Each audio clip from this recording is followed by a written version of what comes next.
Ito ang Panpax Park sa Pakistan. May trabahador dito na sumusuyo ng kisame gamit lang ang kamay. Pero ang paraan niya ay nakakalito para sa karamihan.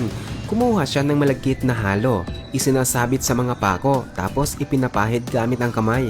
Pero ito pala ay tradisyonal na paraan ng pagpapatibay ng kisame. Una, ikinakabit nila ang puting ceiling panels gamit ang pako at wire.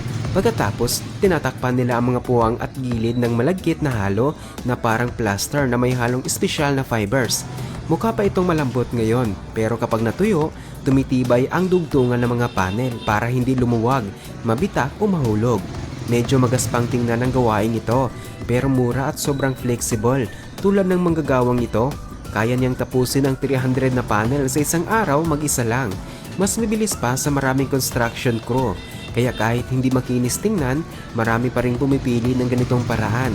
Ikaw, gusto mo bang ganitong gawa ang kisame mo?